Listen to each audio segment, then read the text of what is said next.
Hello बच्चों, today I am going to deal with concentration terms. और बेटा ये कंसंट्रेशन टर्म्स है बहुत ही इंपॉर्टेंट होती हैं क्योंकि पूरी फिजिकल केमिस्ट्री इनके इर्द गिर्द ही घूमती है। तो अपने को कंसंट्रेशन टर्म्स है इनके बारे में एग्जैक्ट आइडिया होना चाहिए। बच्चे इसमें बहुत ज़्यादा कन्फ्यूज होते हैं, तो अपने को उन कन्फ्यूजन को दूर करते हुए इनको अपने को डिटेल में पढ़नी है। आपने मोल पढ़ लिया, मोल के बारे में आप सब कुछ जान चुके हो। अब उस मोल को यहाँ पर यूज में लेते हुए कंसंट्रेशन टर्म्स है उनकी स्टडी करेंगे। बहुत सारी कंसंट्रेशन टर्म्स होती हैं, जैसे परसेंटेज स्ट्रेंथ है, पार्ट पर मिलियन होता है, ऐसे मोलिलिटी होता है, मोलरिटी होता है, नॉर्मलिटी होता है। इन सबको अपन डिटेल में डिस्कस करने वाले हैं। तो एक चीज़ मैं आपको बता देता हूँ, कोई भी ऐसी कंसंट्रेशन टर्म्स जिसके अंदर वॉल्यूम इन्वॉल्व हो रहा है, जिसके अंदर वॉल्यूम इन्वॉल्व हो रहा है वो टेम्परेचर पे डिपेंड करती है, और जिसके अंदर वॉल्यूम इन्वॉल्व नहीं होगा वो टेम्परेचर पे डिपेंड नहीं करेगी। तो सबसे पहले मैं आपको बता रहा हूँ concentration terms in which volume is involve depends upon temperature. तो ऐसी कंसंट्रेशन टर्म जिसके अंदर वॉल्यूम इन्वॉल्व हो गया वो क्या करेगी, टेम्परेचर पे डिपेंड करेगी। लिखेंगे concentration terms, concentration terms in which concentration terms in which volume is involved, in which volume is involved depends upon temperature। ऐसी कंसंट्रेशन टर्म्स जिसके अंदर वॉल्यूम आ गया वो टेम्परेचर पे डिपेंड करती है। अपन स्टार्ट करते हैं first concentration term percentage strength से। तो हेडिंग लिखेंगे परसेंटेज स्ट्रेंथ। फर्स्ट है परसेंटेज स्ट्रेंथ। देखिए परसेंटेज स्ट्रेंथ है, डेली लाइफ में भी आप देखते हैं। अब देखो इसको ऑब्जर्व करना स्टार्ट करना। देखो परसेंटेज स्ट्रेंथ, परसेंटेज का सबसे पहले मीनिंग बता रहे हैं। Percentage, what is the meaning of percentage? Percentage का मीनिंग होता है पार्ट पर 100 का कौन सा पार्ट, उसको अपन क्या बोल देते हैं, परसेंटेज। और ये परसेंटेज है, इसको तो आप बचपन से ऑब्जर्व करते हुए आए हो।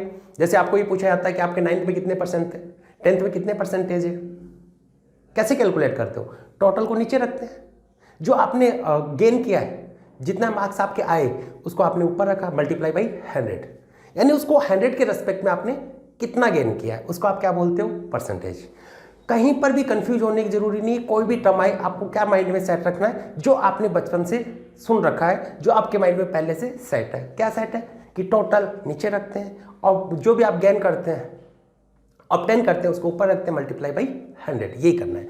और यहाँ पर अपन देखते हैं 3% स्ट्रेंथ आती है।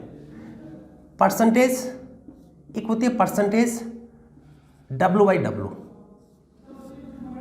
मीन ऑफ W, वेट और मास। W जहां पर भी आई उसका मतलब अपन किससे लेते हैं, उसके मास से लेते हैं। W मीन क्या होगा, मास।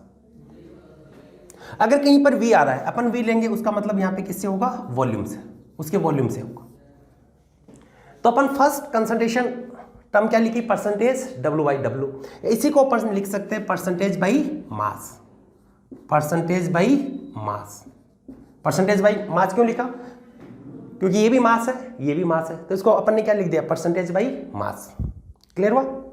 और इसका मतलब क्या हुआ, इसका मतलब ये होता है बेटा, ऊपर ले हुए वो तो होता है कि किसी भी सॉल्यूशन की कैलकुलेट करते हैं। सॉल्यूशन कैसे बनता है, कैसे बनता है सॉल्यूशन? आप बोलते हो सॉल्यूट और सॉल्वेंट है, उसका जो होमोजेनियस मिक्सचर होता है उसको अपन क्या बोल देते हैं, सॉल्यूशन। तो टोटल तो क्या होगा, नीचे तो क्या होगा, सॉल्यूशन, और जो ऊपर लोगे वो किसको लोगे, सॉल्यूट। क्लियर है कि टोटल सॉल्यूशन में से सॉल्यूट है उसकी कितनी अमाउंट प्रेजेंट होती है। ठीक है, W/W दोनों मास की टर्म में, तो इसको अपन ने क्या बोल दिया, परसेंटेज बाई मास। या आप ये लिख सकते हो, ऊपर वाला क्या होगा, सॉल्यूट, नीचे वाला क्या होगा, सॉल्यूशन। तो आप ये भी लिख सकते हो, मास of solute present in 100 gram of solution. Mass of solute present in 100 gram of solution. 100 क्यों बोला आपने, क्योंकि अपन 100 के रेस्पेक्ट में देख रहे हैं, क्योंकि परसेंटेज का मीनिंग ही क्या होता है, पार्ट पर 100। तो आप इसको क्या लिख सकते हो, मास ऑफ सॉल्यूट, फॉर्मूला बेसिस पे भी बताएंगे, मास of solute, mass of solute in 100 gram of solution, mass of solute in 100 gram of solution is denote percentage by mass or percentage W by W. देखो इसका मैं साथ में फॉर्मूला भी लिख देता हूं। देखिए बेटा क्या लिख सकते हैं अपन, परसेंटेज W/W, ऊपर क्या होगा सॉल्यूट, ऊपर क्या होगा सॉल्यूट का मास होगा, नीचे क्या होगा सॉल्यूशन है इसका मास होगा, ऊपर हमेशा क्या लेना है सॉल्यूट, क्योंकि अपन 100 सॉल्यूशन को मान के उसमें से देखना चाह रहे हैं कि उसके रेस्पेक्ट में 100 के रेस्पेक्ट में सॉल्यूट है उसकी कितनी अमाउंट प्रेजेंट है। तो ऊपर क्या लोगे सॉल्यूट का मास, यहाँ पे सॉल्यूट का मास क्या ले लेते हैं W1 मास ऑफ सॉल्यूट, और W हो जाएगा mass of solution. Mass of solution में क्या होगा मास of solute W1, mass of solvent W2, और दोनों का सम क्या मान लेते हैं W मान लेते हैं, या ऐसे लिख देता हूं मैं W1 plus W2 multiply by 100, या इसी को मैं ये लिख सकता हूं W1 अपॉन W मल्टीप्लाई 100। तो यहां पे W1 stand for solute and W2 stand for solvent, and W इन दोनों का सम है, और सॉल्यूट और सॉल्वेंट दोनों का सम क्या होता है सॉल्यूशन। तो बेटा यहां पर W1 क्या लिखोगे मास ऑफ सॉल्यूट, ये हो गया मास of solute, and W2 mass of solvent, ये हो गया mass of solvent, and W denote mass of solution, mass of solution. समझ में क्या बताना चाह रहे, फिर से मैं बता रहा हूं, ऐसी कंसंट्रेशन टर्म्स जिसके अंदर वॉल्यूम इन्वॉल्व होगा वो टेम्परेचर पे डिपेंड करेगी। और फर्स्ट कंसंट्रेशन टर्म अपन पढ़ रहे हैं percentage strength, mean of percentage होता है पार्ट पर 100 का कौन सा पार्ट। तो इसमें अपन ने पहले लिखी W/W, ये भी मास है ये भी मास है, तो अपन क्या लिख सकते हैं परसेंटेज बाई मास, और इसमें अपन क्या लिखेंगे ऊपर सॉल्यूट होता है नीचे सॉल्यूशन, तो मास of solute present in 100 gram of solution. Clear हो गया, तो ये था परसेंटेज W/W। ये बताओ टेम्परेचर पे डिपेंड करेगी या नहीं करेगी, this concentration term is temperature independent. Independent क्यों है, क्योंकि इसके अंदर वॉल्यूम इन्वॉल्व नहीं कर रहे अपन किसको इन्वॉल्व कर रहे हैं मास को, मास आता है वो टेम्परेचर पे डिपेंड नहीं करता है, वॉल्यूम होता है वो टेम्परेचर पे डिपेंड करता है। क्लियर हुआ, नोट कीजिए, नोट कर लिया, बहुत इजी सा। जैसे आपने आपके पास में मान लो कि आपकी 10th में टोटल मान लेते हैं 600 का टोटल पेपर था और आपने 400 गेन की, तो वहां पे क्या लिखते हो 600 यहाँ पे लिखा 400 यहाँ पे लिखा मल्टीप्लाई 100, तो 600 के रेस्पेक्ट में नहीं होगा, उसको आपने परसेंटेज में कन्वर्ट कर लिया, यानी वो पार्ट पर 100 में कन्वर्ट कर लिया। क्लियर हुआ, नोट कर लीजिए।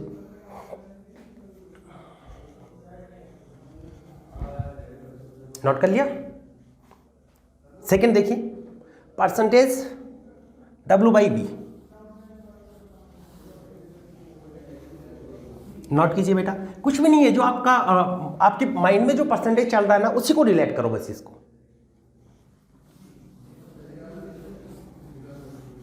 नेक्स्ट कंसंट्रेशन टर्म है परसेंटेज स्ट्रेंथ के अंदर W/V। यहां पे मैं बता देता हूं परसेंटेज स्ट्रेंथ है उसको 3 टर्म लेनी है अपने को, कौन कौन सी लेनी है, पहला तो अपन ने पढ़ा परसेंटेज W/W, सेकेंड है परसेंटेज W/V, और थर्ड है परसेंटेज V/V। ये 3 टर्म अपन को पढ़नी है। फर्स्ट अपन ने पढ़ लिया, सेकेंड देखिएगा, सेकेंड है परसेंटेज W/V। तो यहां पे क्या है सॉल्यूट है उसका तो मास हो गया, सॉल्यूशन उसका V स्टैंड फॉर वॉल्यूम, तो सॉल्यूशन इसका आपने क्या ले लिया वॉल्यूम, तो इसको आप क्या लिखोगे परसेंटेज मास बाई वॉल्यूम। वहां पर तो क्या था परसेंटेज बाई मास, क्योंकि दोनों का मास ले रहे थे इसलिए वहां पे क्या लिख दिया परसेंटेज बाई मास, दोनों का मास लेना है। यहां पे W सॉल्यूट का हो गया, V सॉल्यूशन के लिए होगा, it means mass by volume, तो इसको आप क्या लिखोगे percentage mass by volume, percentage mass by volume. 100 के रेस्पेक्ट में क्या बोल सकते हो, ये बोल सकते हो ना मास of solute present in 100 ml of solution, solution के रेस्पेक्ट में देख रहे हैं ना, तो सॉल्यूशन का क्या ले रहे हो आप वॉल्यूम, तो आप इसको क्या लिखोगे मास ऑफ सॉल्यूट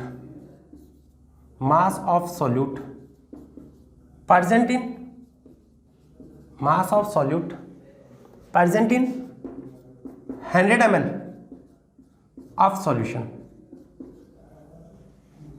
किसको रिप्रेजेंट करेगी? Percentage W/V। एक चीज ध्यान में रखना है, इसको ml में ले रहे हो तो इसको किस में लोगे आप? सॉल्यूट को ग्राम में।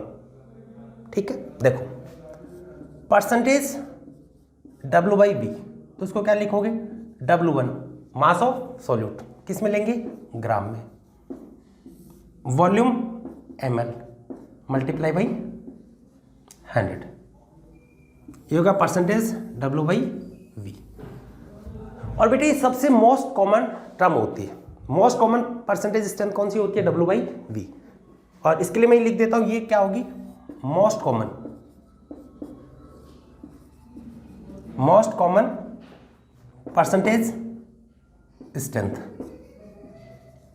ये मोस्ट कॉमन परसेंटेज स्ट्रेंथ है। कई बार बेटा क्वेश्चन में क्या करता है, ये नहीं लिखा रहता परसेंटेज W/V या परसेंटेज W परसेंटेज V/V, कुछ नहीं दे रखा होता, सिर्फ परसेंटेज स्ट्रेंथ लिख देता है। और कुछ नहीं दे रखा हो, if nothing is given then mean of percentage strength is W/V। ये भी मैं लिख देता हूं ताकि कंफ्यूजन नहीं रहे। ये मोस्ट कॉमन है तो कुछ नहीं दे रखा हो तो इसी को आपको कंसीडर करना है, किसको? W/V को। If nothing is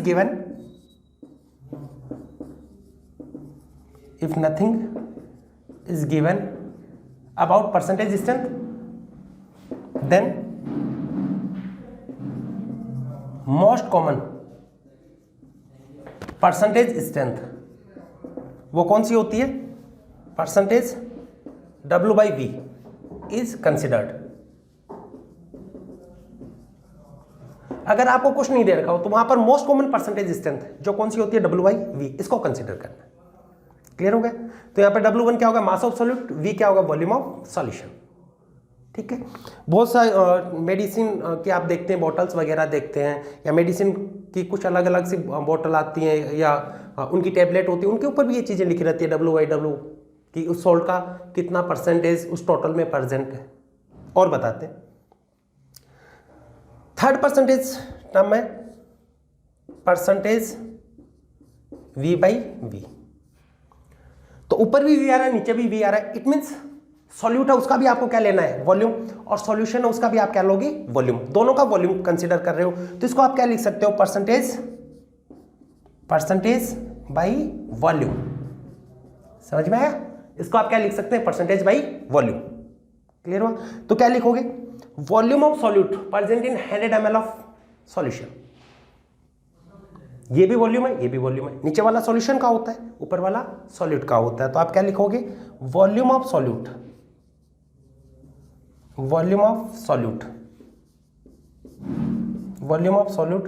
present in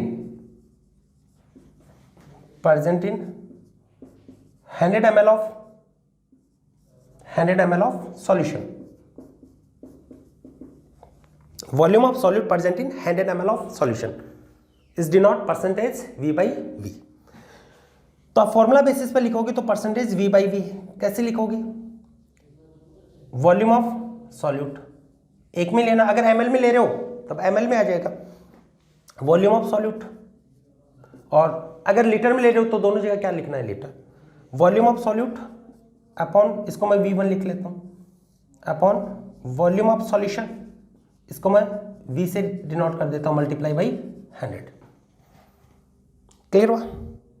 और इसको तो बेटा आप बहुत जगह देखते हो, V/V तो बहुत जगह लिखा रहता है। आप कोई भी कहीं पे भी जा रहे हो, कोई भी आपको बोतल दिखाई दे, उसको उठाओ, उस पर ये मिलेगा V/V। सर किस टाइप की बोतल? कैसी भी देख लो, मान लो बियर की बोतल है।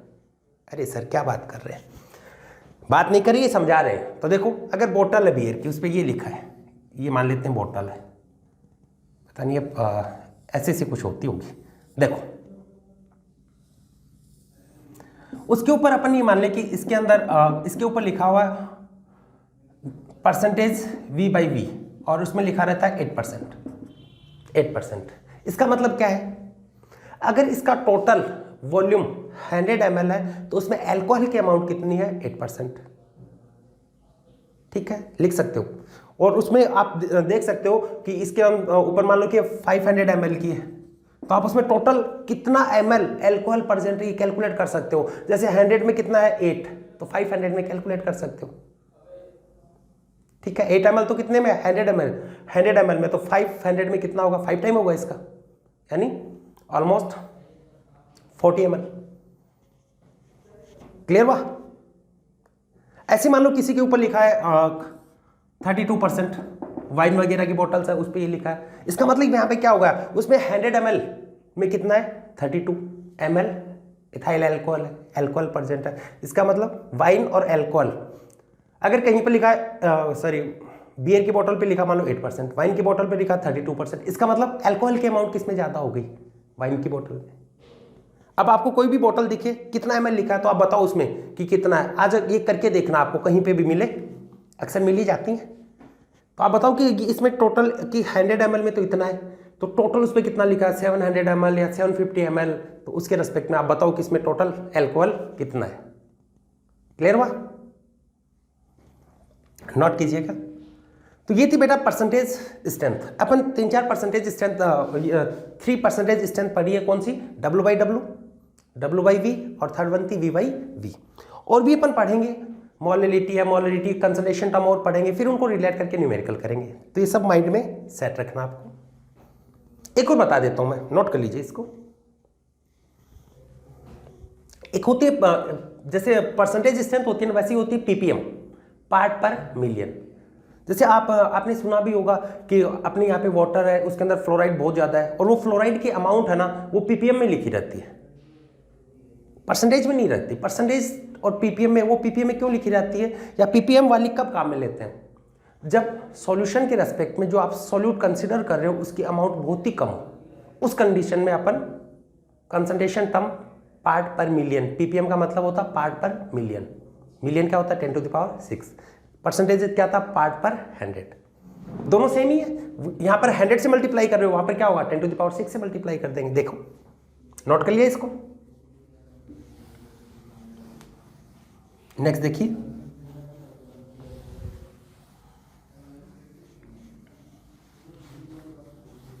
नेक्स्ट है PPM, पार्ट पर मिलियन। सेकेंड बता रहे हैं PPM, पार्ट पर मिलियन। सेकेंड कंसंट्रेशन टर्म है PPM, PPMs भी लिखा रहता कई जगह, पार्ट पर मिलियंस लिख लेना, पार्ट पर मिलियन। परसेंटेज क्या था पार्ट पर 100। ये कभी यूज में लेते हैं when amount of solute, this concentration term is used when amount of solute is very less in solution या वेरी माइन्यूट इन सॉल्यूशन। लिख देते हैं this concentration, this concentration term is used when amount of solute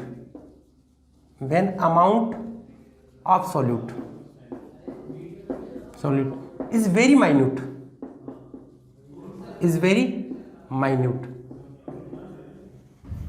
in solution, very minute in solution। जब solute हो उसकी बहुत ही minute amount present हो, बहुत लेस अमाउंट प्रेजेंट हो, उस कंडीशन में किसको यूज में लेंगे पार्ट पर मिलियन। ठीक है, PPM को काम में लेंगे। वहां पे किसके रेस्पेक्ट में देख रहे हैं, जैसे आपने लिखा था W/W, तो क्या था मास of solute present in 100 gram of solution. यहाँ पे क्या लिखोगे mass of solute present in 10⁶ gram of solution. जैसे जनरली ये लेते हैं W/W PPM W/W, तो इसको क्या लिखोगे मास ऑफ सॉल्यूट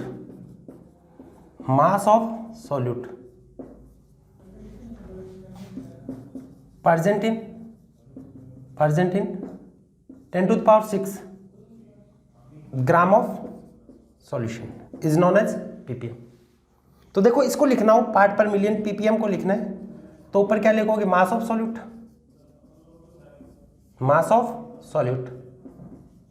W1 ग्राम मान लेते हैं, ये मान लिया W1 ग्राम। नीचे क्या होगा मास ऑफ सॉल्यूशन, नीचे होगा मास ऑफ सॉल्यूशन, इसको मान लेते हैं अपन W gram, then multiply by 10⁶। ये होगा। तो PPM क्या होता है, जैसे परसेंटेज होता है पार्ट पर 100, ये क्या होगा 10⁶, यानी पार्ट पर मिलियन। मिलियन में कौन सा पार्ट प्रेजेंट, क्योंकि बहुत लेस अमाउंट प्रेजेंट होते हैं, उस कंडीशन में इसको काम में लेते हैं। ठीक है, तो दो परसेंटेज अपन दो कंसंट्रेशन टर्म्स पढ़ी, कौन सी, एक तो परसेंटेज स्ट्रेंथ, दूसरी पार्ट पर मिलियन। नोट कीजिए इसको।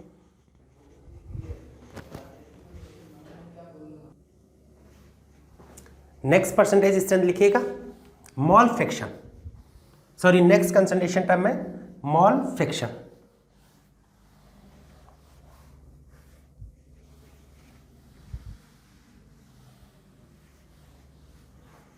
थर्ड लिखेंगे मोल फ्रैक्शन, मोल फ्रैक्शन। इसको बेटा जनरली एक्स से रिप्रेजेंट कर देते हैं मोल फ्रैक्शन। देखो फ्रैक्शन क्या होता है, फ्रैक्शन भी एक पार्ट होता है। कितने का पार्ट होता है, 1 के रेस्पेक्ट में पार्ट होता है, उसको अपन बोल देते हैं fraction.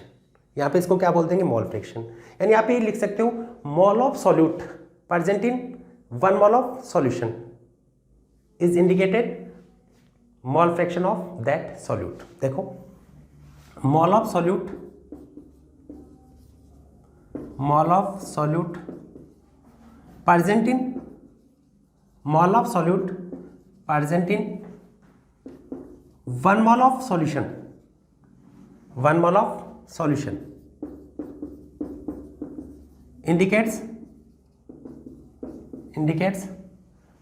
mole fraction of solute, indicates mole fraction of solute। देखो क्या बताया आपको, मोल of solute present in 1 mole of solution indicate mole fraction of solute, कि 1 के रेस्पेक्ट में कितना पार्ट है। ठीक है, देखो मान लो आपको ये दे रखा है कोई सॉल्यूट है ए, एग्जांपल से बता रहे हैं, कहीं पे मान लेते हैं एक सॉल्यूट दे रखा है आपको ए और वहां पे लिखा एक्स ए इक्वल टू 0.2, ये दे रखा। तो इसका मतलब क्या हुआ कि सॉल्यूशन का अगर आपके पास में 1 मोल है तो वहां पे सॉल्यूट कितना है 0.2 मोल। तो इसका मतलब क्या होगा 0.2 मोल of solute, 0.2 mole of solute present in 1 mole of solution, 1 mole of solution। तो यहां पे सॉल्यूट है उसका मोल आपके पास में कितना आ गया 0.2, सॉल्यूशन का कितना होता है 1। ये तो मैं मान लेता हूं ए, तो यहां पे मान लेते हैं सॉल्यूट, ए मान लिया सॉल्यूट, और मैं ये कंसिडर कर देता हूं यहां पे बी है, इसको मैं मान लेता हूं सॉल्वेंट। तो आपसे ये पूछा जाए कि कोई भी एक सॉल्यूशन वहां पे सॉल्यूट है उसका मोल फ्रैक्शन 0.2 है, तो उसके अंदर सॉल्वेंट है उसका कितना होगा, तो दोनों का सम 1 होता है। मोल fraction of solute plus mole fraction of solvent, दोनों का सम कितना हो गया 1। तो इसका अगर 0.2 है तो एक्स बी इसका मोल फ्रैक्शन कितना होगा 0.8। ठीक है, यानी आप ये कह सकते हो मोल फ्रैक्शन ऑफ ए, तो वहां पे क्या होगा mole of A upon total mole, इसको बोल देते हैं समेशन एन। यानी क्या करोगे, जिसका भी कैलकुलेट करना है सेल्फ के मोल अपॉन टोटल मोल, ये होता है मोल फ्रैक्शन। बेटा एक चीज बताइए, इसकी कोई यूनिट नहीं होती, ये भी मोल होगा ये भी मोल होगा, तो ये क्या होता है यूनिटलेस। और ये भी टेम्परेचर इंडिपेंडेंट होता है, इंडिपेंडेंट ऑफ टेम्परेचर, क्योंकि यहां पर वॉल्यूम आ ही नहीं रहा, मोल आ रहा है। मोल क्या होता है गिवन मास अपॉन मॉलिक्यूलर मास, तो ये होगा इंडिपेंडेंट ऑफ टेम्परेचर, ये टेम्परेचर से इंडिपेंडेंट है। ठीक है, तो आपको क्या पता है यूनिटलेस है, इसकी कोई यूनिट नहीं होती, और ये दूसरा टेम्परेचर इंडिपेंडेंट। नोट कीजिएगा। तो फर्स्ट कंसंट्रेशन टर्म थी परसेंटेज स्ट्रेंथ, सेकंड पार्ट पर मिलियन, थर्ड है मोल फ्रैक्शन। ये आपकी सिंपल परसेंटेज टर्म, पार्ट पर मिलियन और मोल फ्रैक्शन है, ये आपकी सिंपल कंसंट्रेशन टर्म। अब देखो, अब आपकी मेन कंसंट्रेशन टर्म आती है मोलरिटी, नॉर्मलिटी, मोलैलिटी, फिर उनका आपस में रिलेशन, और भी बताएंगे, फार्मेलिटी वगैरह भी बताएंगे, तो इसको नोट कर लीजिए। Next fourth concentration term very important, लिखेंगे मोलैरिटी, और उसको बाकी के साथ में भी रिलेट करते जाएंगे। देखो मोलैरिटी क्या होता है,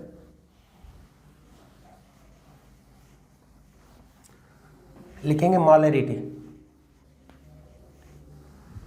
मोलैरिटी क्या होगा, मोलैरिटी होता मोल of solute present in 1 litre of solution. देखो अपन पढ़ रहे हैं नेक्स्ट कंसंट्रेशन टर्म है molarity and it is represented by capital M। और ये मोलरिटी होता मोल of solute present in 1 litre of solution.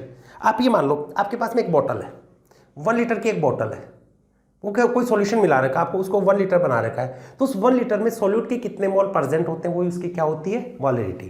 तो इसकी डेफिनेशन क्या होगी, mole of solute, mole of solute, mole of solute present in 1 litre of solution is indicated molarity. क्या बताए, mole of solute present in 1 litre of solution is known as molarity. देखो तो molarity क्या होगा, molarity इसको मैं capital M से represent कर रहा हूं, मोल of solute, mole of solute present in 1 litre of solution, इसका मतलब volume of solution in litre, ये हो गया। ठीक है, अगर बेटा यहां पर मोल की बात करें तो मोल क्या होता है, गिवन मास अपॉन मॉलिक्यूलर मास। सॉल्यूट उसको मैं W1 मान रहा हूं, given mass upon molecular mass of solute, M1 भी लिख सकते हो आप, into volume in litre, volume in litre, ये हो गया। ये आपकी मोलरिटी है, इसको रिप्रेजेंट कर रहा है। अगर बेटा यहां पर आपको ये कह दिया जाए कि वॉल्यूम है वो आपको ml में गिवन है, अगर वॉल्यूम को ml में गिवन है तो आपको उसको किस में कन्वर्ट करना है, लीटर में। देखो मोलरिटी क्या होगा, W1 मॉलिक्यूलर मास, उसको मैं M1 लिख रहा हूं, W1 है मास of solute, W1 mass of solute, molecular mass of solute, MWT लिख सकते हैं, मॉलिक्यूलर वेट ऑफ सॉल्यूट। ये सॉल्यूट है, इसका मॉलिक्यूलर वेट हो गया।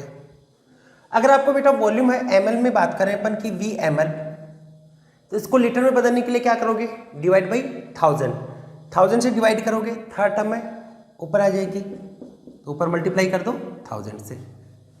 तो अगर आपको ml के अंदर वॉल्यूम गिवन है तब आप ऐसे बना सकते हो।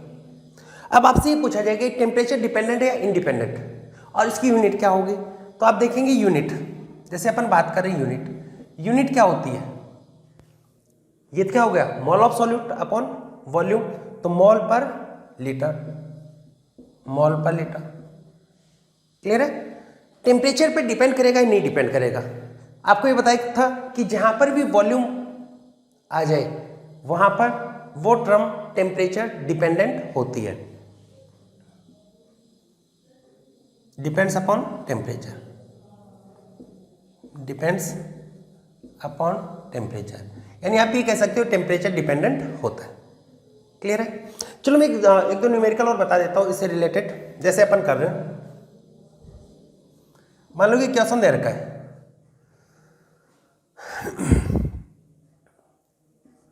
5 मोल ऑफ शुगर, अपनी मान लेते हैं ये क्वेश्चन है, 5 mole of sugar present, 5 mole of sugar present in 10 litre of solution, 5 mole of sugar present in 10 litre of solution, find the molarity of solution, calculate the molarity of solution. उस solution की आपको molarity है, इसको calculate करना है। तो देखिए कैसे कैलकुलेट करेंगे, देखो आपके पास है मोलरिटी, इसका फॉर्मूला होता है mole of solute upon volume of solution in litre. Mole कितना गिवन आपके पास में, 5 मोल, वॉल्यूम कितना है 10 लीटर, तो कितना हो गया 0.5 मोल पर लीटर। ऐसे आप कैलकुलेट कर सकते हो। तो बेटा बहुत सिंपल होता है, मोलरिटी क्या होगी, mole of solute present in 1 litre solution, कि 1 लीटर सॉल्यूशन में सॉल्यूट के कितने मोल प्रेजेंट हो वो उसकी मोलरिटी होती है। नोट कीजिए और क्वेश्चन करवाते हैं, लिख लिया, ओके। अब देखो और बताते हैं,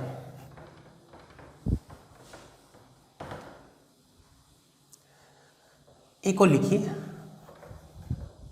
लिखो 49 ग्राम H2SO4 लिखेंगे, 49 gram sulphuric acid H2SO4 परजेंटिन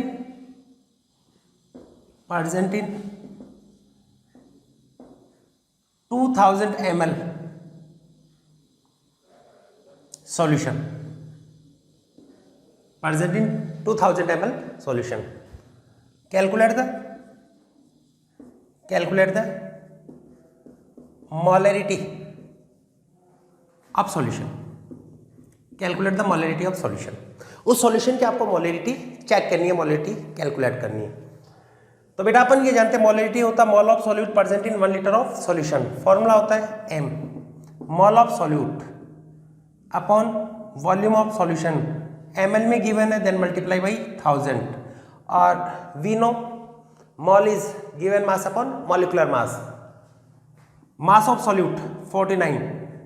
what is the molecular mass of H2SO4? बेटा याद भी रखना है 98 होता है. मैं आपको एक बार फिर कैलकुलेट करना सिखा रहा हूँ.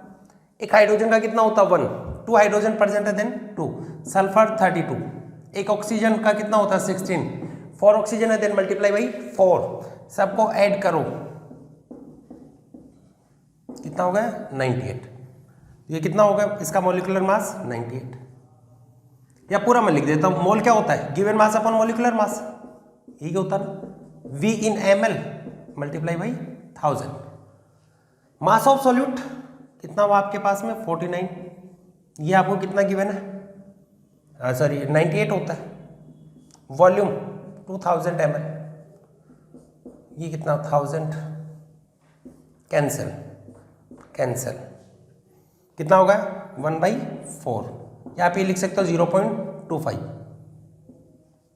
m मोलरिटी, या मोल पर लीटर पे लिख सकते हैं. बहुत सिंपल होता है. और बेटा ये कंसंट्रेशन टर्म आने के बाद में फिजिकल केमिस्ट्री बहुत इजी हो जाएगी आपकी. समझ में है इसको? और करते हैं, चलो एक और करवाता हूं मैं आपको. उसके बाद में से और फैक्ट बक पढ़ेंगे. नोट कर लिया इसको? लिखो 80 ग्राम ऑफ NaOH. लिखेंगे 80 gram of NaOH.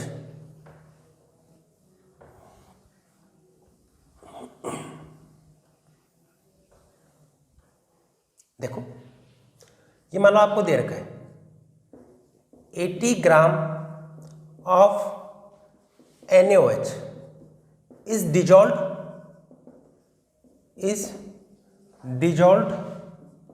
in water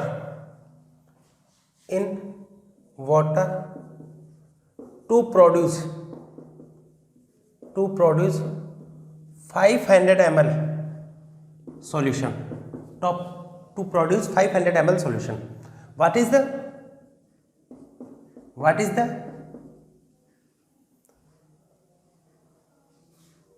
concentration in molarity? What is the molarity of solution? उस सॉल्यूशन की मोलरिटी क्या है? तो एक सॉल्यूट को आपने क्या किया है, सॉल्वेंट में डिजोल्व करके सॉल्यूशन का फॉर्मेशन किया. यहां पे आप देखेंगे मोलरिटी क्या होता है, मोल ऑफ सॉल्यूट. मोल क्या होता है गिवन मास अपॉन मॉलिक्यूलर मास. वॉल्यूम ml के अंदर गिवन होता है देन मल्टीप्लाई बाई 1000. लिखेंगे वेट 80 ग्राम. मॉलिक्यूलर मास इसको अपने को कैलकुलेट करना है. देखिए कैसे कैलकुलेट करेंगे. NaOH सोडियम का कितना होता है 23. ये कितना होता है 16. हाइड्रोजन का 1 40. ये कितना हो गया 40. ये हो गया 500 ml. ये 1000 2. ये भी कितना हो गया 2. तो मोलरिटी कितनी होगी 4. ठीक है. तो इस टाइप से बेटा मोलरिटी है. एक सॉल्यूशन उसकी मोलरिटी इस टाइप से कैलकुलेट कर सकते हो. अब देखो इस मोलरिटी को मैं और रिलेट कर सकता हूँ. जैसे मैं इस मोलरिटी को रिलेट करना चाहूँ परसेंटेज स्ट्रेंथ से, तो आप ये भी लिख सकते हैं relation between molarity and percentage strength. लिखेंगे relation between molarity and percentage strength. और कुछ नहीं दे रखा तो परसेंटेज स्ट्रेंथ का मतलब किससे लेते हैं अपन W/V. लिखेंगे relation between molarity and percentage strength, molarity और परसेंटेज स्ट्रेंथ है, इसके बीच में देखो रिलेशन, क्या रिलेशन होगा। आप बेटा ये जानते हैं परसेंटेज स्ट्रेंथ, पहले मैं परसेंटेज स्ट्रेंथ के बारे में बता देता हूं फिर से। परसेंटेज स्ट्रेंथ अपन किसकी बात करते हैं, परसेंटेज W/V, अपन बात करते हैं परसेंटेज W/V। ये क्या होता है, mass by volume, mass of solute present in, mass of solute in gram present in 100 ml of solution. ये क्या लिखा था W1, ये ग्राम में, volume of solution VmL multiply by 100, ये था। ठीक है, अब देखो आगे मोलरिटी है, इसके लिए अपन ने पढ़ा था mole of solute present in V litre of solution. Mole given mass W1, molecular mass M1, V in ml, clear है। देन मल्टीप्लाई बाई 1000 को ऐसे लिख सकते हो 100 मल्टीप्लाई 10, ऐसे आप लिख सकते हैं। ऐसे क्यों लिखा, क्योंकि इन दोनों को रिलेट करना है। अब बेटा एक चीज देखो आप यहाँ पे क्या देखना है, W1 upon VmL into 100, W1 upon VmL into 100, देखो इसकी जगह मैं क्या लिख सकता हूं, ये सर दिल बना दिया, हाँ दिल नहीं है, तो इस दिल की जगह मैं क्या लिख सकता हूं, परसेंटेज स्ट्रेंथ। ठीक है, तो यहां पे अपन क्या लिख सकते हैं, इसको किससे रिप्लेस कर सकते हैं, परसेंटेज स्ट्रेंथ। देन देखो क्या होगा, molarity equal to, then molarity equal to, इसकी जगह आ गया आपका परसेंटेज स्ट्रेंथ।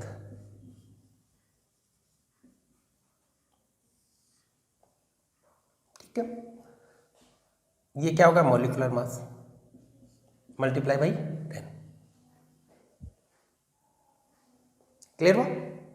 तो percentage strength upon molecular mass multiply by 10, ये मोलरिटी के साथ में रिलेशन है। तो कहीं पर भी परसेंटेज स्ट्रेंथ आपको दे रखा हो और उसको रिलेट करना हो मोलरिटी से, तो अपन डायरेक्ट ऐसे रिलेट कर सकते हैं। ठीक, जैसे मैं क्वेश्चन करवाता हूं आपको इसी के अंदर, जैसे ये दे रखा 6%, चलो ऐसे लिखते हैं, calculate the molarity of, calculate the molarity of, calculate the molarity of 6% aqueous urea solution.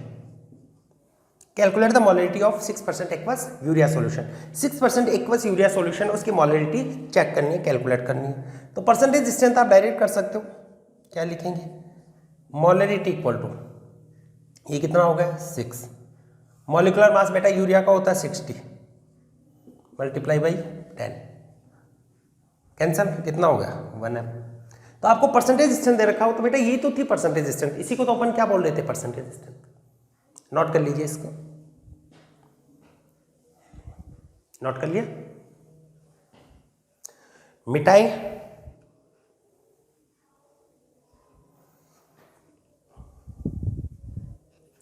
उड़ती हवा सा था वो,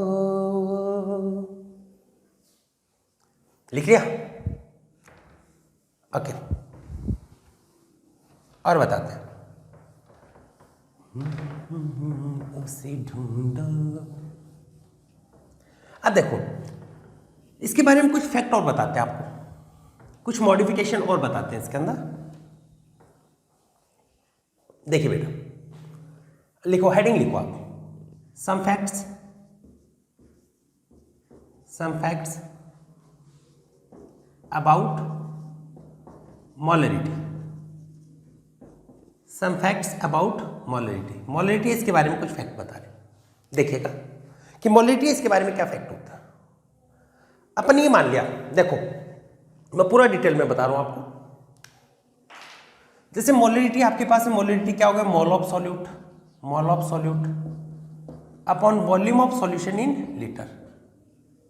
देन मोल ऑफ सॉल्यूट क्या हो गया आपके पास, एन क्या होता है, mole of solute, n for mole of solute,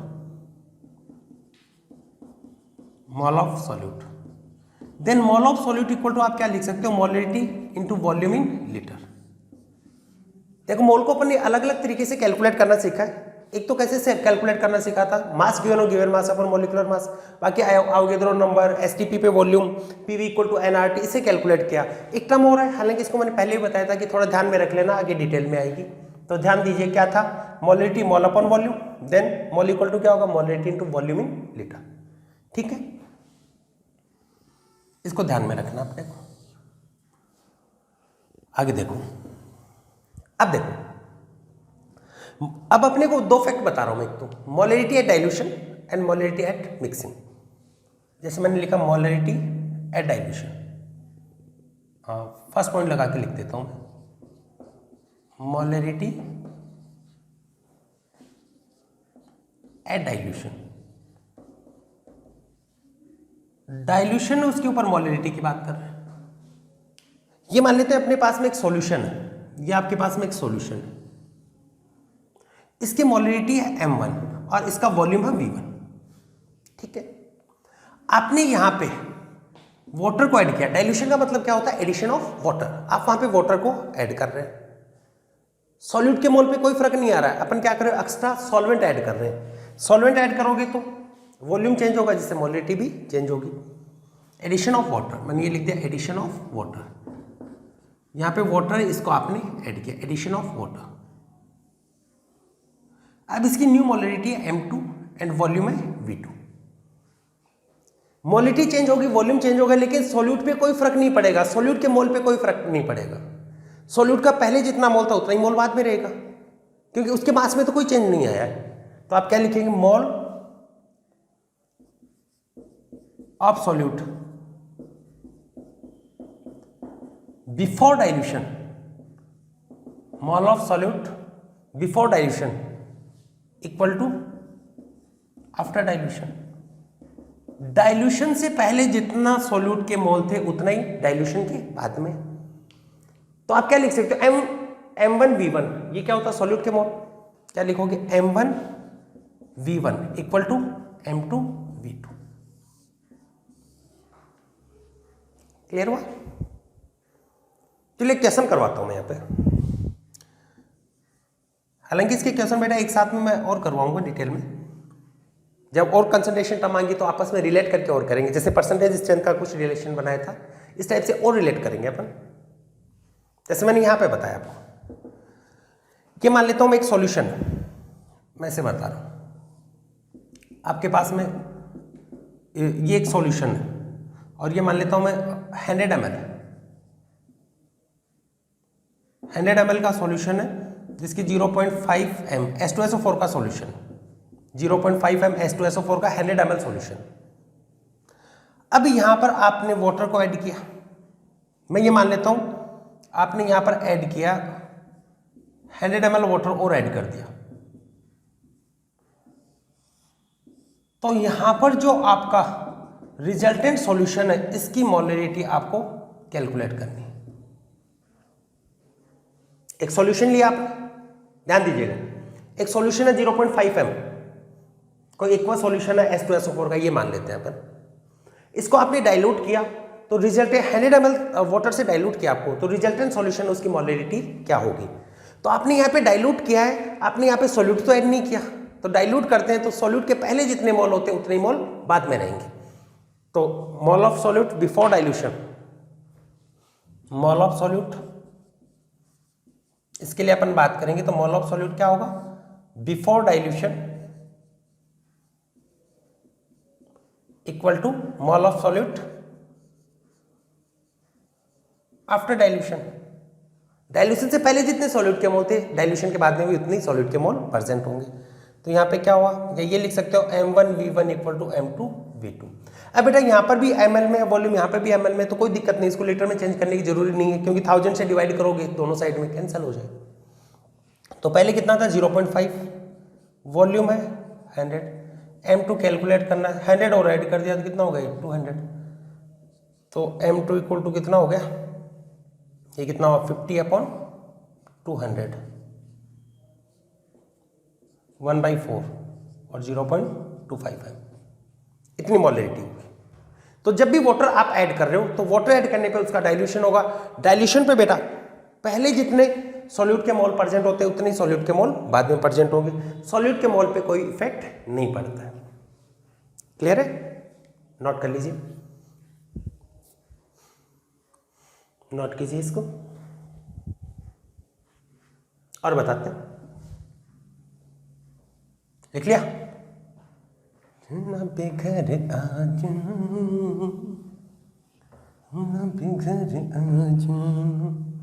कर लिया? ठीक है। अब देखो इसको मिक्सिंग के ऊपर आपको मोलरिटी कैलकुलेट करना सिखाएंगे अभी।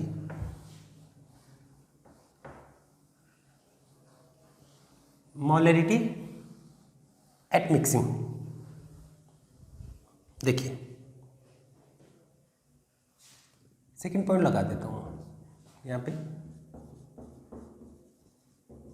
मोलरिटी, पहले तो मोलरिटी ऑन डाइल्यूशन, अब molarity at mixing.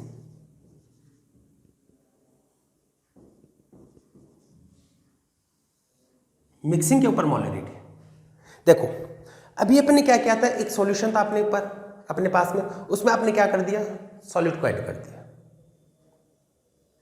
Sorry water को ऐड किया, डाइल्यूट हुआ, तो सॉल्यूट के पहले मोल थे और बाद में मोल दोनों इक्वल रहे। यहाँ पे अपन दो अलग अलग सॉल्यूशन ले रहे हैं, फिर उन दोनों को आपस में मिक्स करेंगे, उसके बाद में रिजल्टेंट जो सॉल्यूशन बनेगा उसकी मोलरिटी चेक करनी है। देखो ये मान लिया एक सॉल्यूशन है ए, ये मान लिया एक सॉल्यूशन है ए, इसकी मोलरिटी मैं मान लेता हूं m1 वॉल्यूम है v1, ठीक है। दूसरा ये सॉल्यूशन है, इस सॉल्यूशन को मैं बोल देता हूं ये सॉल्यूशन बी, सेम सॉल्यूशन नहीं है, अलग अलग सॉल्यूशन है, दोनों अलग अलग कंटेनर में प्रेजेंट है। इसकी मोलरिटी कंसीडर कर रहे हैं m2 वॉल्यूम है v2, दोनों को आपस में मिक्स कर दिया आपने, दोनों को आपस में मिक्स किया तो ये क्या होगा mr vr, ये होगा। अब देखो यहां पे अगर यहां पर दोनों के अंदर प्रेजेंट जो भी सॉल्यूट है सेम नेचर का है, जैसे एसिड को एसिड में ऐड किया, बेस को बेस में ऐड किया, या कोई ये मान लेते हैं सॉल्ट है उसको सॉल्ट के अंदर ऐड किया, तो उस कंडीशन में सेम नेचर वाले होते हैं वो आपस में ऐड होते हैं। देखो ये होगा सेम नेचर,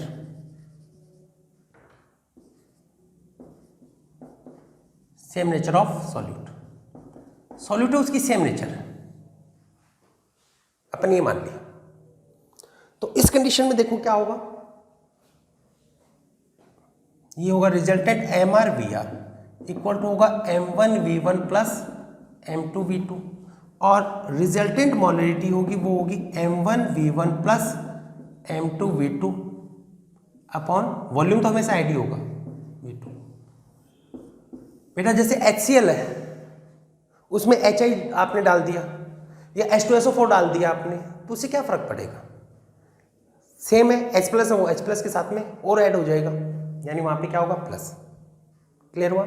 जैसे एक मैं एग्जांपल और ले लेता हूं, यहाँ पे एक एग्जांपल से और क्लियर करते हैं। जैसे मैंने यहाँ पे माना 200 ml of A 5m NaCl solution is mixed with 600 ml of a 1m NaCl solution. What is the molarity of the mixture?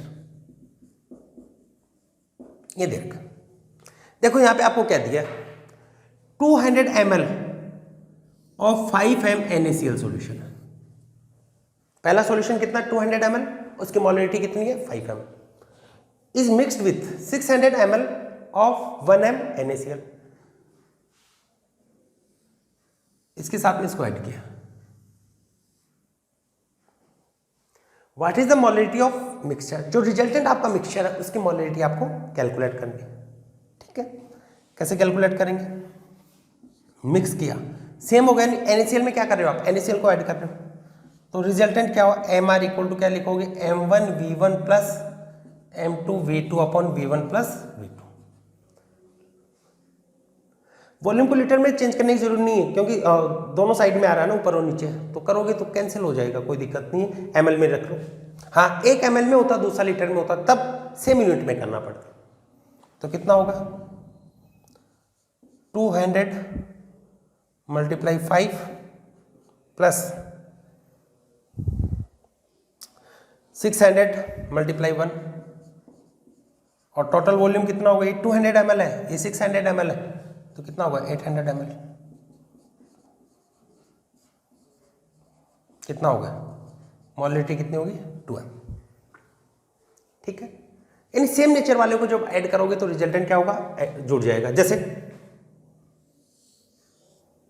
मैं एक आपको है ना होमवर्क दे रहा हूं, ये आपका सॉल्यूशन ए, ये ए सॉल्यूशन, इसको आप घर पे करेंगे अपने से। ये सॉल्यूशन बी,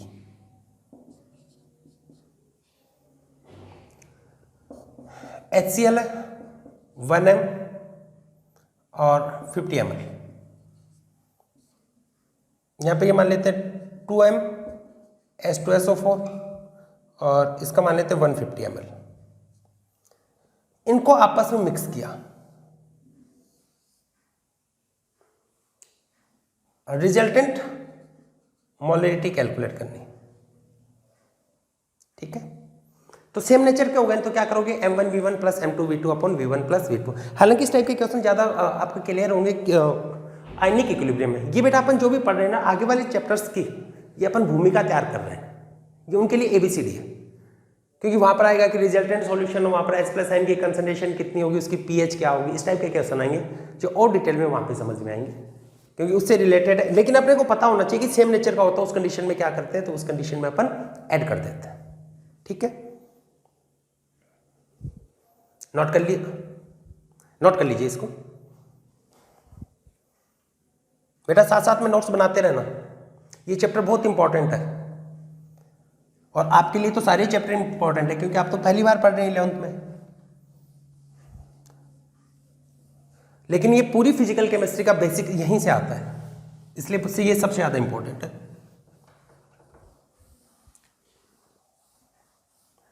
अब सेकंड अपन मान लेते हैं अपोजिट नेचर ऑफ सॉल्यूट। अभी तो सेम नेचर मानी, अभी अपन मान लेते हैं opposite nature of solute. Second one है अपोजिट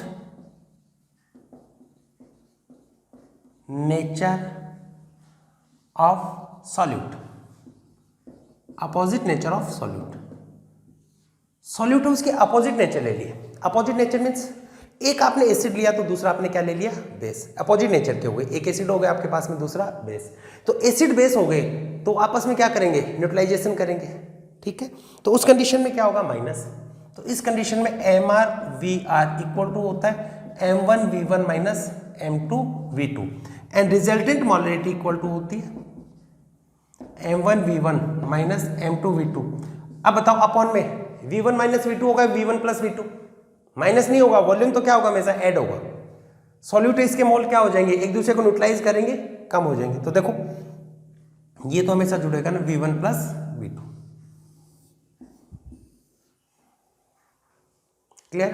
देखो जैसे मैंने ये मान लिया एक बेस है, ये मान लेता हूं ये एक बेस है, जैसे कैल्शियम हाइड्रोक्साइड या NaOH। जैसे मैंने मान लिया NaOH, ये NaOH 0.5 m और 100 ml। ठीक है,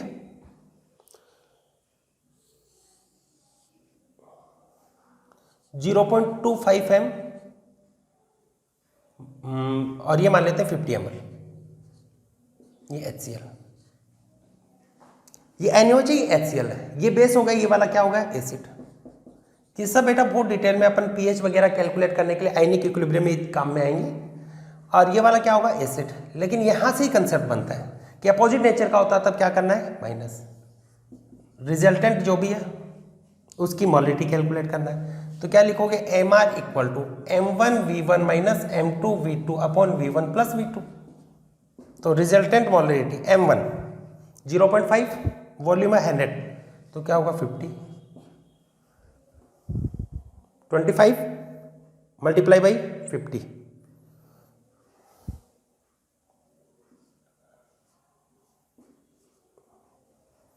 टू के पास में डेसिमल। अपॉन टोटल वॉल्यूम कितना होगा, 100 ही होगा, 50 ही होगा, तो कितना हुआ 150। सॉल्व करो इसको, कितना बचा 50।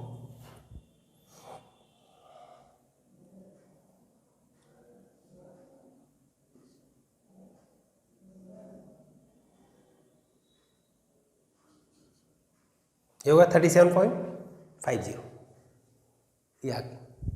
ठीक है ना, इस टाइप के क्वेश्चन आएंगे आपके पास में, तो ऐसे कैलकुलेट करना। अगर सेम नेचर का हो तब तो क्या करना है, ऐड कर दो, अपोजिट नेचर का होता है तब माइनस कर। वहाँ पे बेटा ये वाला बेसिक अपन किसके लिए पढ़ रहे हैं, आयनिक इक्विलिब्रियम के लिए पढ़ रहे हैं। आपका चैप्टर होता है एक आयनिक इक्विलिब्रियम, वहाँ पर एसिड बेस इसके बेसिस पे पीएच कैलकुलेशन होती है, टेंशन नहीं लेना, वो आगे की चीज़ है। बस आपको यहाँ पे तो ये ध्यान में रखना है, अगर सेम नेचर है तब तो आपको ऐड करना है, अपोजिट नेचर है तब माइनस करना। क्लियर हुआ, नोट कर लीजिए इसको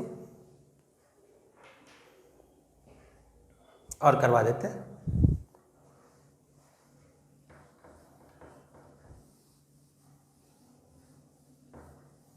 नोट कर लिया, देखो एक और बताता हूं आपको, यहां पे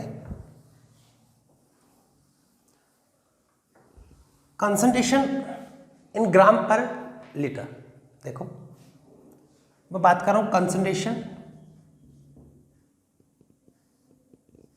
ग्राम per litre, concentration in gram per litre.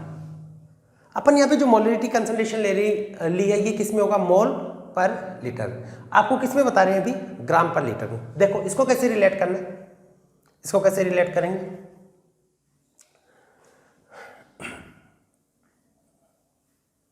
इसको रिलेट करना है अपने को मोलरिटी के साथ में। चलो मैं रिलेट करता हूं इसको, मोलरिटी या इसी का एक दूसरा नाम और बता देता हूं, इसको स्ट्रेंथ ऑफ सॉल्यूशन भी बोलते हैं, strength of solution. Solution strength भी इसको नाम दिया जाता है, ग्राम per litre, strength of solution भी बोल देते हैं। देखिएगा जैसे आपकी ग्राम पर लीटर है, ये कंसंट्रेशन की बात कर रहा हूं मैं, किस में आएगी, ग्राम पर लीटर में, कंसंट्रेशन है ग्राम पर लीटर में।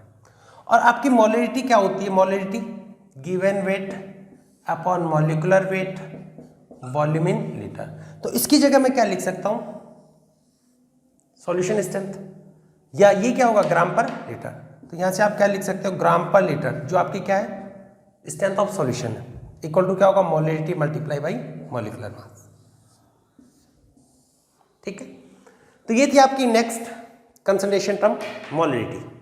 तो यहां पे अपन ने देखो कौन कौन सी टर्म्स पढ़ चुके हैं अभी, परसेंटेज स्ट्रेंथ, पार्ट पर million, mole fraction and molarity.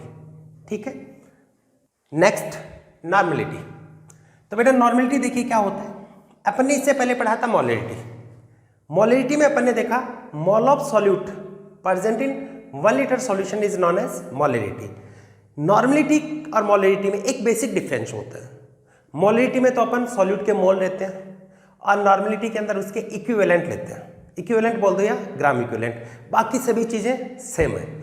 और लॉ ऑफ इक्विवेलेंस वगैरह अपन पढ़ चुके हैं, इक्विवेलेंट वेट अपन पढ़ चुके हैं, तो बहुत इजी लगेगा ये। देखिए मोलरिटी की क्या डेफिनेशन पढ़ी थी अपन ने, mole of solute present in 1 litre solution is known as molarity. तो यहाँ पे क्या लिखोगे, मोल की जगह सिर्फ मोल रिप्लेस्ड बाई इक्विवेलेंट, तो आप क्या लिखोगे, number of gram equivalent present in 1 litre solution is known as normality. तो क्या लिखेंगे, number of gram equivalent, number of gram equivalent present in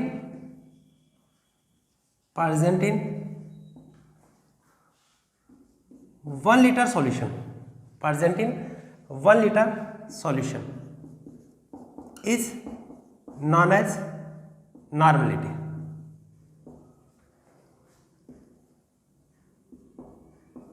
is known as normality. देखो मोलरिटी में अपन यहां पे क्या लिखा था, number of gram mole present in 1 litre solution is known as molarity. तो मोल किससे रिप्लेस कर रहे हो आप, इक्विवेलेंट से। तो देखेंगे तो अपन ने लिखा normality, normality and normality represented by capital N. वहां पे क्या लिखा था, gram mole upon volume in litre. यहां पे क्या लिखोगे, ग्राम इक्विवेलेंट, ग्राम इक्विवेलेंट, या इसको स्मॉल ई से भी रिप्रेजेंट कर सकते हैं, अलग अलग सिंबल काम में लेते हैं, अपॉन वॉल्यूम इन लीटर। वहां पे क्या था, mole of solute upon volume in litre. अब बेटा यहां पे एक चीज देखिए आप, यूनिट भी बता देता हूं साथ में। यूनिट क्या होगी, equivalent, equivalent upon litre, equivalent पर लीटर। वहां पे क्या थी, मोल पर लीटर। अपन ने यहां पे ये देखा था, वहां पे अपन मोल काम में ले रहे थे, मोल के लिए क्या होता, mole equal to given weight upon molecular weight, यही था ना, given weight upon molecular weight, इसको मैं W1 मान रहा हूं। और इक्विवेलेंट इक्वल टू क्या था, given weight upon equivalent weight, इसे रिप्रेजेंट कर रहा हूं, given weight upon equivalent weight. ठीक है, तो इसको ऐसे भी लिख सकते हो, normality equal to given weight of solute upon equivalent weight into volume in litre. अगर वॉल्यूम को ml के अंदर दे रखा हो तो आप इसको किस में कन्वर्ट करोगे, किस में कन्वर्ट करेंगे, ml में दे रखा हो तो इसको आप कन्वर्ट करते हैं लीटर में।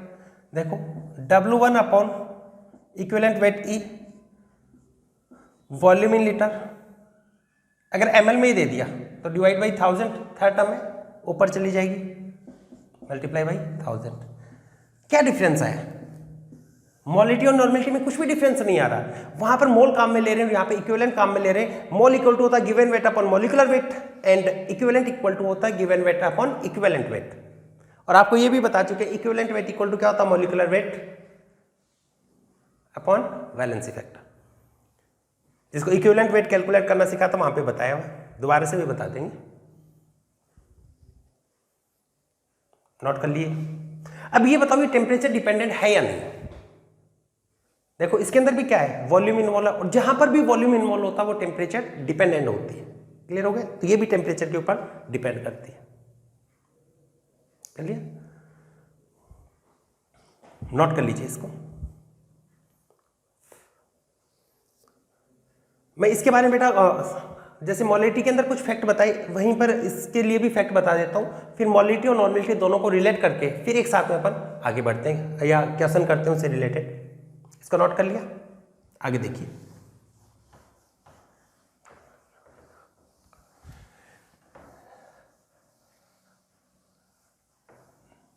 अब देखो, लिखो some fact about normality, some facts about normality.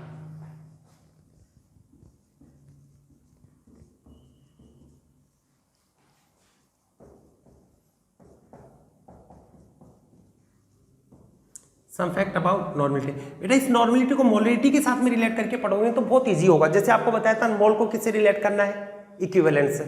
मोल और इक्विवेलेंट में सिर्फ एक डिफरेंस होता है, मोल होता है given mass upon molecular mass या given mass upon molecular weight, और इक्विवेलेंट क्या होता है, given weight upon equivalent wait.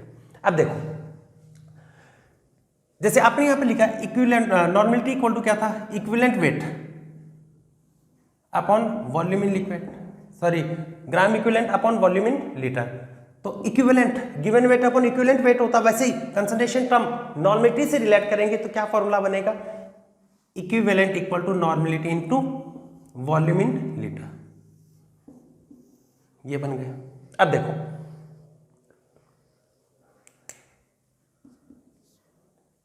वैसे से हम पढ़ रहे हैं अपन normality on dilution, normality on dilution.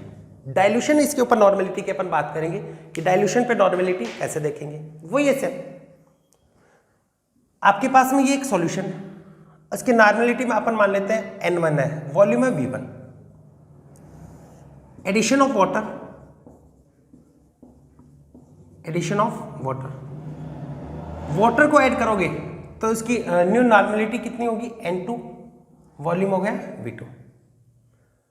यहां पे वॉल्यूम आपको ये पता, वॉल्यूम को चेंज करोगे तो नॉर्मेलिटी चेंज होगी, लेकिन ग्राम इक्विवेलेंट पे कोई फर्क पड़ेगा क्या, नहीं। ग्राम इक्विवेलेंट तो क्या होता है, given weight upon equivalent wait, equivalent weight solute का फिक्स रहेगा, आप इसके मास को तो चेंज कर ही नहीं रहे, तो वही सेम होगा। वहां पर भी अपन ने क्या पढ़ा था, बिफोर डाइल्यूशन मोल और आफ्टर डाइल्यूशन मोल।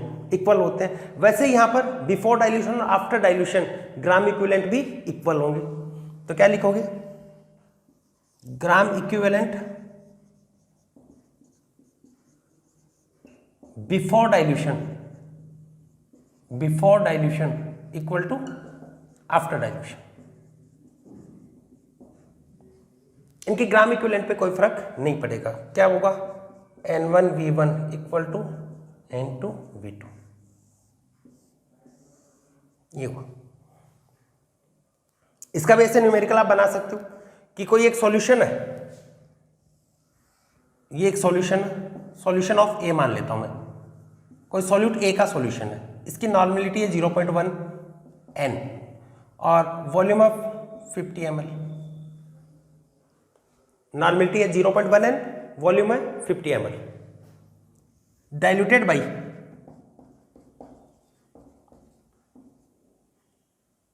50 ml वाटर, देन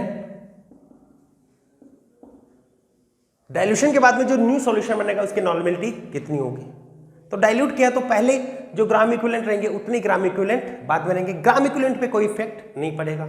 तो यहां पे भी क्या करोगे, N1V1 equal to N2V2, 0.1 volume of 50, N2 calculate करना है, वॉल्यूम कितना होगा 50 और हो गया तो कितना हो गया 100 हुआ क्या, तो N2 इक्वल टू कितना होगा 5 डिवाइड बाई 100, कितना 0.05 normal.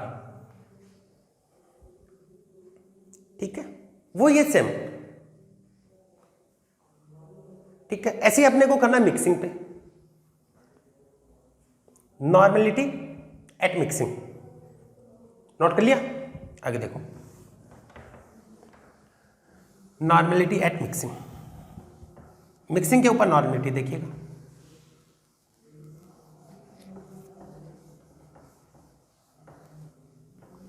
Second one, normality at mixing,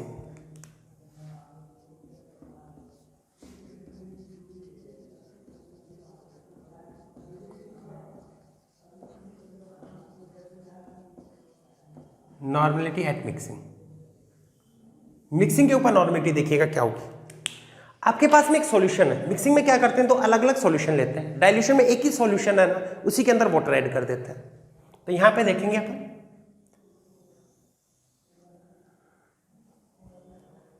normality है N1, वॉल्यूम है V1, ये मान लेते हैं एक सॉल्यूशन फर्स्ट है और ये सेकेंड सॉल्यूशन है। यहां पे नॉर्मेलिटी इसके मान ली N2, वॉल्यूम है V2, सेम कंसेप्ट है, दोनों को ऐड किया, रिजल्टेंट नॉर्मेलिटी और रिजल्टेंट वॉल्यूम। रिजल्टेंट वॉल्यूम तो हमेशा V1 प्लस V2 होगा, सेम कंसेप्ट लगाओगे। अगर सेम नेचर है तब ऐड कर दो, अपोजिट नेचर है तो माइनस कर दो। तो क्या लिखोगे, पहला सेम नेचर, सेम नेचर होगा तो वहां पे क्या करोगे, ऐड करोगे। तो NrVr इक्वल टू क्या होगा, N1V1 plus N2V2, then resultant normality N1V1 plus N2V2 upon V1 plus V2। ठीक है, वही ऐसे N1V1 क्या होगा, ग्राम इक्विवेलेंट, वहां पे क्या था M1V1 था, वो क्या होता है mole. Second opposite nature, opposite nature, अगर दोनों की नेचर डिफरेंट हो, अपोजिट नेचर क्यों, तो वहां पर रिजल्टेंट नॉर्मेलिटी इक्वल टू क्या होगा, N1V1 minus N2V2 upon V1 plus V2, ये होगा। अपोजिट नेचर का होगा तब क्या होगा, माइनस लगा दो, या फिर ओवरऑल लिखना चाहो तो ये लिख लिया करो, NR इक्वल टू क्या होगा, N1V1 plus minus N2V2 upon V1 plus V2, ये हुआ। प्लस जब सेम नेचर के हो, और माइनस कब लगा दोगे, जब अपोजिट नेचर के हो। क्लियर है, नोट कर लीजिए। ऐसे देखो, जैसे मोलरिटी की टर्म में अपन ने सॉल्यूशन स्ट्रेंथ पढ़ी थी, ऐसी नॉर्मेलिटी की टर्म में भी आप सॉल्यूशन स्ट्रेंथ पढ़ सकते हैं। इसकी टर्म में भी आप सॉल्यूशन स्ट्रेंथ बता रहे हैं। लिख लिया इसको? ओके, लिखेंगे strength of solution in gram per litre. Normality की टर्म में बता रहे, देखिएगा strength of solution, strength of solution, और किसके अंदर लेंगे अपन? Gram per litre. Strength of solution in gram per litre. देखो नॉर्मलिटी इक्वल टू क्या होगा? नॉर्मलिटी इक्वल टू होता है given weight upon equivalent weight volume in litre. तो इसकी जगह आप क्या लिख सकते हो? W1 upon V litre. ये आपकी क्या होगी? Concentration in gram per litre. ये किस में होगी? ग्राम पर लीटर। इसको क्या बोलते हो? Strength of solution equal to क्या होगा? Normality into equivalent weight. याद करो मोलिटी के केस में क्या था? मोलिटी इनटू मॉलिक्यूलर वेट, और नॉर्मलिटी में क्या होता है? ग्राम इक्विवेलेंट, और ग्राम इक्विवेलेंट किससे रिलेट होता है? उसके इक्विवेलेंट वेट से। तो normality into equivalent wait. Note कर लीजिए इसको। अब देखो आपको दोनों में रिलेशन बताते हैं, नॉर्मलिटी और मोलिटी दोनों में रिलेशन बताते हैं। बहुत प्यारा सा रिलेशन है। और बच्चों आपको बताते हैं बहुत जगह तो 11th में नॉर्मलिटी पढ़ाई नहीं जाती, कुछ भी अलग नहीं है, बहुत गलती होती है। अगर बच्चों को 11th में अगर आपको नॉर्मलिटी नहीं पढ़ाई गई है तो बेटा फिर मोलिटी के साथ में जो रिलेशन है ना वो क्लियर नहीं हो पाते हैं। फिर 12th में पढ़ाई जाती है तब बच्चे कंफ्यूज हो जाते हैं। इसलिए अपन क्या कर रहे हैं? साथ में ले रहे हैं।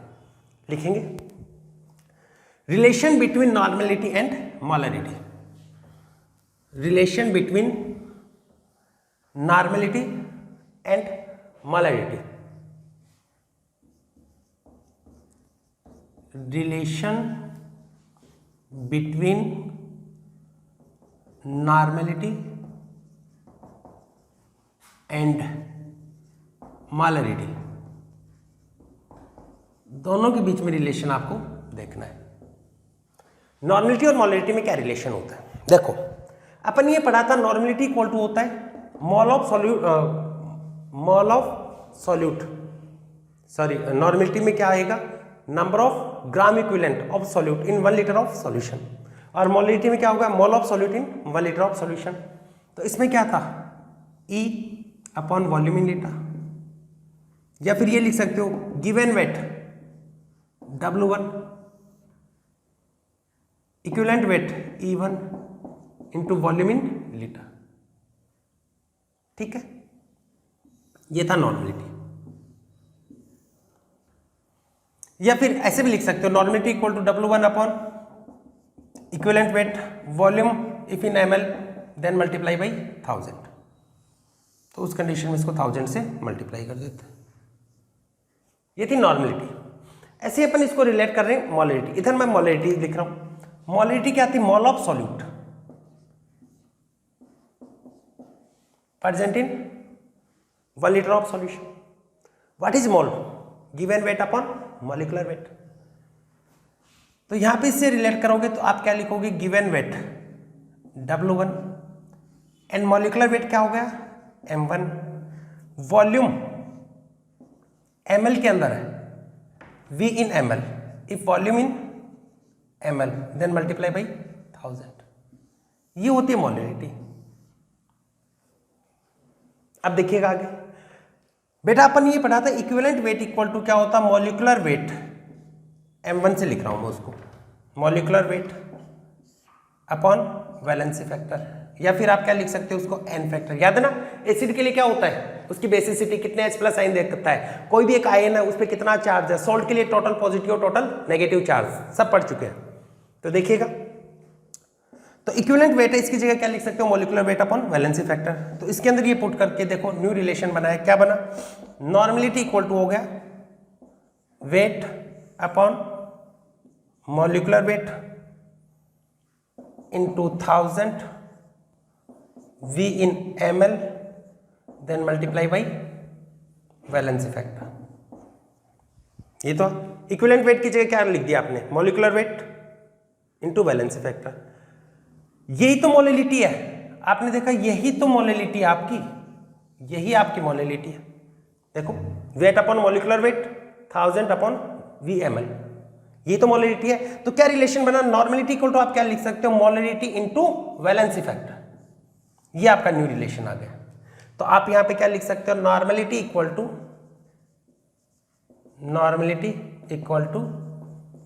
Molarity into valency factor. Normality equal to क्या होगा, मोलरिटी इनटू वैलेंसी फैक्टर। तो बेटा कई जगह पर आपको अगर मोलरिटी कैलकुलेट करनी है तब भी कोई दिक्कत नहीं है, आप उसको किससे मल्टीप्लाई कर दो, वैलेंसी फैक्टर, आपके पास में क्या आ जाएगी, नॉर्मेलिटी। क्लियर हुआ, नोट कीजिए इसको, एक न्यूमेरिकल भी करवा देते हैं इस पे, नोट कर लिया।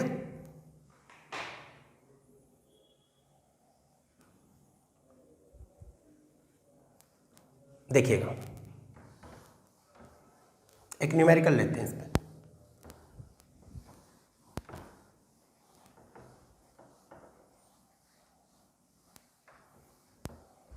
देखो जैसे अपन ने लिया 49 ग्राम H2SO4 परजेंटिन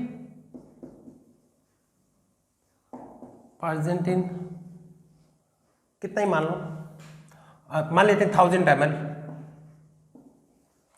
परजेंटिन 1000 ml of solution, present in 1000 ml of solution. Calculate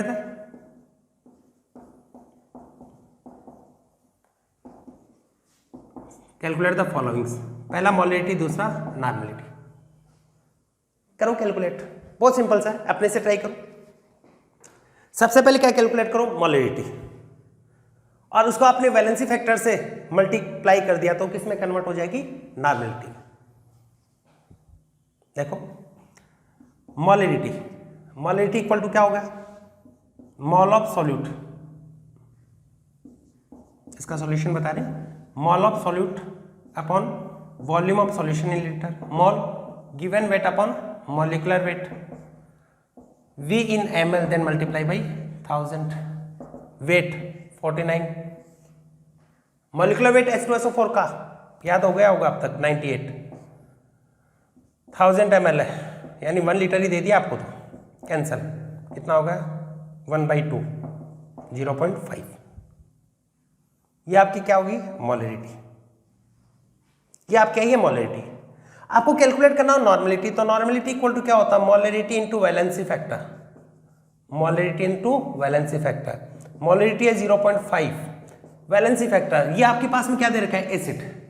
और बेटा आपके पास में ये एसिड कौन सा है, H2SO4 डाइबेसिक एसिड होता है, कितने H प्लस आइन देगा, 2, ये 2H प्लस आइन देता है, तो 2H प्लस आइन देता है तो इसका वैलेंसी बेसिसिटी कितनी होगी, 2, इट मीन्स वैलेंसी फैक्टर कितना हुआ, 2, देन मल्टीप्लाई बाई 2, कितना होगा 1 नॉर्मल सॉल्यूशन। ठीक है, तो इस टाइप से अपन मोलरिटी और नॉर्मेलिटी को रिलेट कर सकते हैं। और भी अपन क्वेश्चन पढ़ेंगे अच्छे। एक कंसंट्रेशन टर्म और बता देते हैं, मोलरिटी, एक कंसंट्रेशन टर्म और लिखी, मोलरिटी।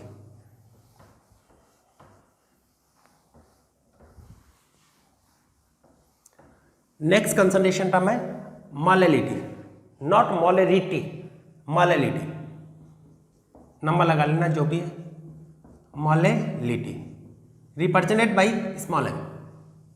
देखो मोलरिटी क्या होता है, mole of solute present in 1 kg of solvent, ध्यान देना, mole of solute present in 1 kg of solvent is known as molarity.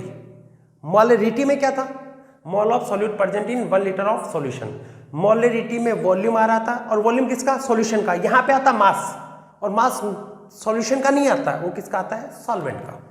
तो यहाँ पे देखो इसकी डेफिनेशन लिख रहे हैं, क्या होगी, mole of solute, mole of solute present in, mole of solute present in 1 kg of solvent, mole of solute present in 1 kg of solvent is known as molarity and it is represented by small m। बेटा इससे पहले दोनों term पढ़ी, molarity और molarity में solution आ रहा था, solution का वॉल्यूम, यहां पे सॉल्यूशन नहीं आ रहा है, यहां पे क्या आ रहा है, सॉल्वेंट, और सॉल्वेंट का मास।